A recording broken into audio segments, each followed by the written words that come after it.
here! This cannot be. Calling on Autobots! Calling on Autobots! Calling all Autobots! Calling all Autobots! Thank God, andito na si Optimus Prime and Bumblebee. Wala ka na ngayon, Megatron. Get them! Kidding aside, andito sa akin yan guys, yung Transformers edition ng Techno Spark 30 series and kumpleto sila. Merong 30C, 30 Pro, and a 30. And today ay sasabihin ko sa inyo kung ano yung mga maganda dito and kung ano rin yung mga issue, kung meron man. So ano pang hinihintay natin? Let's roll out! Let's roll.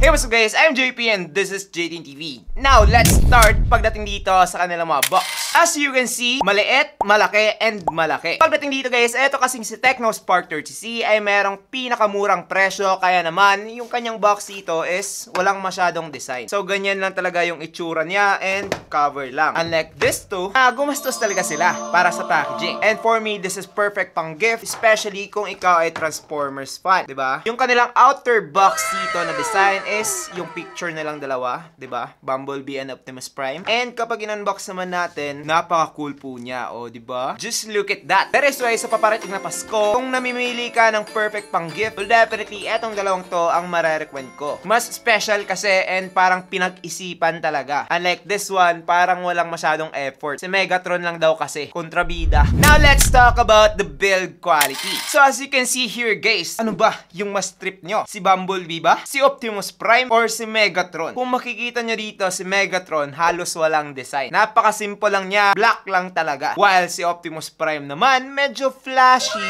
and kuhang-kuha talaga yung kulay or yung main colors ni Optimus Prime. While si Bumblebee naman dito guys, yellow and black lang po siya, which is yun lang naman talaga yung color ni Bumblebee. And so far, maganda silang lahat. Pero kung gusto mo yung simple lang, well definitely mas magugustuhan mo etong si Techno Spark 30C. But kung fan ka talaga ng Transformers, well, pili ka lang dito sa dalawang to. Now, sa kanilang mga build, parehas po silang merong glass front, plastic back, and plastic frame. Parehas din silang merong Type-C port, dual speakers, and nagso-support na rin sila ng dual SIM. Yung unang napansin ko lang dito, guys, is etong si 30 and 30C ay meron lamang side fingerprint scanner, while etong si Techno Spark 30 Pro ay meron ng in-display fingerprint scanner. Also, aside from that, eto ring si 30 Pro, guys, ay meron ng IP64 water and dust resistance. So, mas protected na po siya against dust and water compare dito sa dalawang to na merong IP54 water and dust resistance. So far, yun lang naman yung difference dito and para sa akin, this is definitely the best. Well, medyo expected naman din yun dahil nga siya yung Pro. So, in order to get the best, gagastos ka rin ng pinakamahal. Now, etong mga phone na to guys ay matibay talaga. Pero, ano naman yung kanilang display? Well, starting with the Techno Spark 30 Pro, etong phone to guys ay meron ng 6.78-inch AMOLED display with 120 Hz refresh rate and up to 1700 nits of peak brightness. It also has 1080p Full HD Plus resolution. Kaya naman guys, out of these three phones, etong phone to ang may pinakamagandang display. AMOLED na, 1080p pa, tapos ang liliit pa ng kanyang bezels all around. Now, yung pangalawang pinakamaganda is sa Techno Spark 30, which meron na siyang same size with the 30 Pro. It has 6.78-inch IPS LCD with 90 Hz refresh rate and up to 800 nits of peak brightness. And also, meron din siyang 1080p Full HD Plus resolution. So, when it comes to the resolution, guys, high quality na po etong si Techno Spark 30, but not as bright. And when it comes to contrast, malayong malayo po siya kay Techno Spark 30 Pro. Since AMOLED na kasi to, and this one is IPS LCD lang. Now, the last one would be the Techno Spark 30. Etong si Megatron. Mahina. Muntikan niya nga tinalo si Optimus Prime, di ba? But yes, this phone has 6.67-inch IPS LCD display with 120 Hz refresh rate and 720p HD Plus resolution. Now, I don't know kung narinig nyo yun, guys, pero the Techno Spark 30C has 120 Hz, while eto namang si Techno Spark 30 ay meron lamang 90 Hz. So, paano nangyari yon? Mas mahal pa naman to kumpara dito. Pero yes, meron pa rin mas maganda dito, which is yung 1080p Full HD Plus resolution niya. Kaya naman guys, nasa sa inyo na yon kung ano yung mas maganda para sa inyo. Yung mabilis ba na 120 Hz or yung mas magandang resolution na 1080p compared sa 720p lang dito. Yun lang.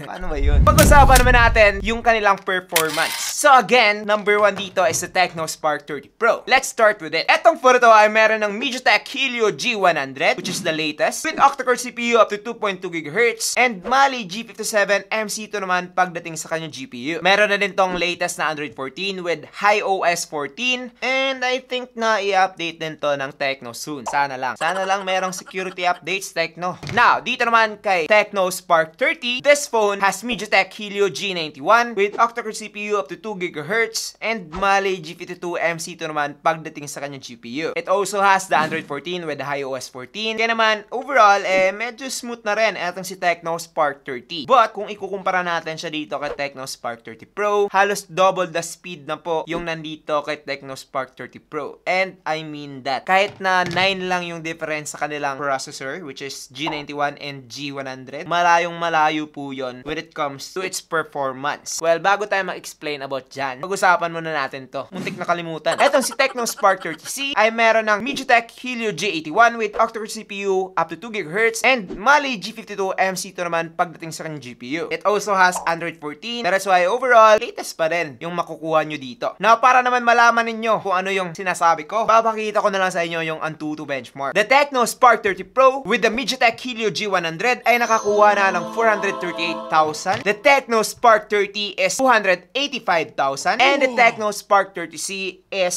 244,000. Just look at that, diba? Konting-konti lang yung difference ng performance ng G81 to G91 compared sa G91 to G100. That is why if you want the best performance, guys, will definitely just go with the Tecno Spark 30 Pro. It's almost twice as fast compared dito sa dalawang phone na to. So eto guys, pwede lang to pang decent use, hindi po siya pang malakas ang gaming or pang heavy duty talaga. While this one, kayang-kaya niyang gawin yung mga ginagawa natin daily and hindi na kayo makaka-experience ng mga lag or mga problema with the Tecno Spark 30 Pro. Unlike these two phones na kapag pinuno mo yung kanyang storage, guys, makaka-experience kayo ng mga konting lag and things like that. But kung meron ka namang storage and mahilig kang maglaro ng mga online games like Mobile Legends, Call of Duty, kaya naman yan nitong phone na to as long as meron kang magandang internet and hindi pa puno yung storage. Also, just don't expect na malakas sila or wala kayong malag na ma-experience with this one. Dahil nga guys, dito sa tatlong to, eto lang talaga yung masasabi kong malakas pagdating sa kanyang performance. The Tecno Spark 30 Pro. Okay na talaga ako dito.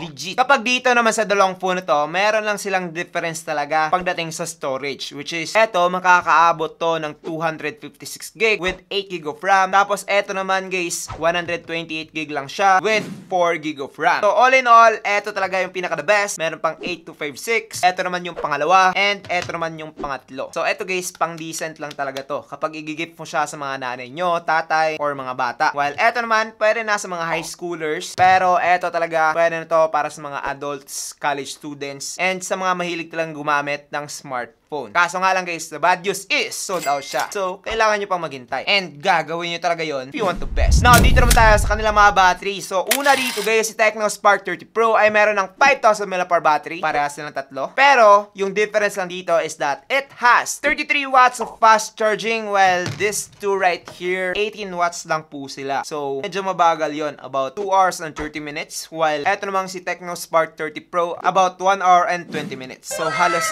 doble na yung charging speed nitong Tecno Spark 30 Pro. Now, dito na tayo sa medyo interesting na part. Akala ko talaga nung una panalo na dito agad si Tecno Spark 30 Pro, but medyo wrong ako dito guys. So ngayon alam nyo na. When it comes to the camera specs, the Tecno Spark 30 Pro has 108MP main camera and 13MP naman pagdating sa kanyang selfie camera. While dito naman kay Tecno Spark 30 ay merong 64MP and 13MP din na selfie camera. And lastly with the Tecno Spark 30C, meron po siyang 50MP main camera with 8MP selfie camera. Now, just look at the result. Kung makikita nyo naman dito guys, yung pinaka-natural para sa akin is the Tecno Spark 30C, which is sinasabi talaga nilang camera phone, 'di ba? Syempre, sino mag-e-expect na yung pinakamababang megapixels, pinakamurang smartphone sa series ay para sa akin yun pa yung pinakamaganda? Well, medyo subjective to guys, but as you can see, pagdating sa color production, yung Tecno Spark 30 Pro medyo nasa cool side, while yung Tecno Spark 30 naman ay nasa warm, which is medyo orangey. So the Tecno Spark 30 30 Pro is bluish and the Tecno Spark 30 is orangey, while the Tecno Spark 30C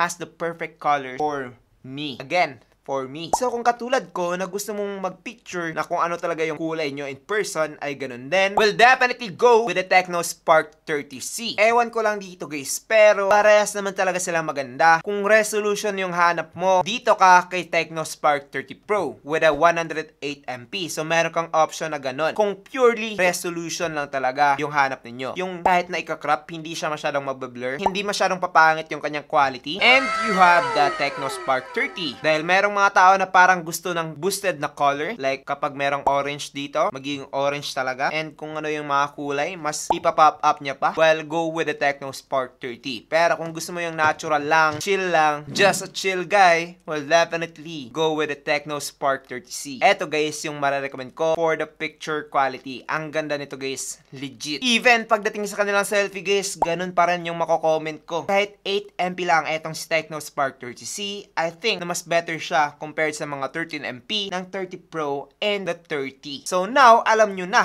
sa panahon ngayon, hindi ibig sabihin na kung ano yung pinakamahal, ayun din yung pinaka the best. Especially kung into cameras ka talaga. Doon talaga kadalasan bumabawi or nagkakaroon ng difference pagdating sa mga smartphones. Kasi sa performance guys, malalaman mo talaga kaagad kung ano yung mas malakas sa chip pa lang. Pero sa camera, hindi mo malalaman. Kailangan mo pa talaga makita yung result nila bago mo masasabi kung ano yung mas better. Medyo mahirap talaga to. Ang hirap maging reviewer. Now, for the video quality naman guys, etong tatlong phone ito ay nakakakuha na ng 1080p at 30fps. And ngayon, try naman natin para makita nyo yung difference. Now, this is the video quality of the Tecno Spark 30 Pro. Ano sa tingin nyo? Okay ba? Well, tingnan natin yung Tecno Spark 30. So, this is a video quality using the Tecno Spark 30. Ano sa tingin nyo? Okay ba? Proceed naman tayo sa next. Now, this is the Tecno Spark 30C. Ano sa inyo? Mas better na naman ba to? Well, definitely comment down below. Yo!